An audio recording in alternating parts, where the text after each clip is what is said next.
మనశంకర వరప్రసాద్ గారు కంటే ముందే రిలీజ్ కావాల్సిన మెగా మూవీ ఒకటి ఉంది. అదే విశ్వంబర. మెగాస్టార్ చిరంజీవిని మళ్ళీ జగదేక వీరుడు అతిలోక సుందరి రోజుల్లోకి తీసుకువెళ్లే సినిమా అది.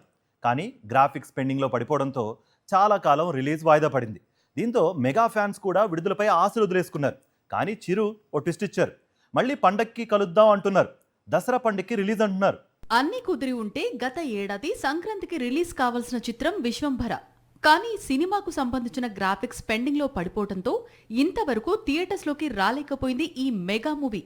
వేసవి కానుకగా విడుదల చేయాలి అనుకున్న ప్రయత్నాలను పెద్ది అడ్డుకుంది. దీంతో చిరుకు వాయిదా తప్ప మరో ఆప్షన్ లేకపోయింది. ఇప్పుడు సినిమాకు సంబంధించిన గ్రాఫిక్స్ వర్క్ కంప్లీట్ అయింది.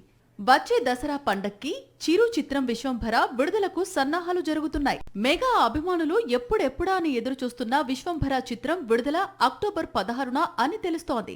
త్వరలోనే అధికారిక ప్రకటన రానుంది. మెగాస్టార్ కెరీర్లోని అత్యంత భారీ బడ్జెట్తో ఈ చిత్రం తెరకెక్కుతోంది.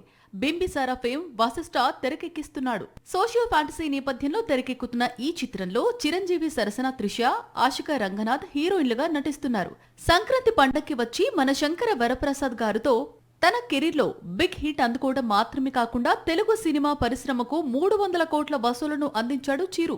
ఇప్పుడు దసరా పండక్కి సేమ్ సెంటిమెంట్ రిపీట్ అవుతుందా? విశ్వంభరతో మినిమం బ్లాక్ బస్టర్ అందిస్తాడా అనేది కొద్ది రోజుల్లో క్లారిటీ వస్తుంది. మరోవైపు ఇదే సినిమాకు పోటీగా కోలీవుడ్ నుంచి రజనీకాంత్ నటిస్తున్న జైలర్ 2 విడుదలకు ముస్తాబవుతోంది. అక్టోబర్ 15న జైలర్ 2 రిలీజ్ అవుతోంది. మరిన్ని అప్డేట్స్ కోసం ఛానల్ ను సబ్స్క్రైబ్ చేయండి. నోటిఫికేషన్స్ కోసం బెల్ ఐకాన్ పై క్లిక్ చేయండి.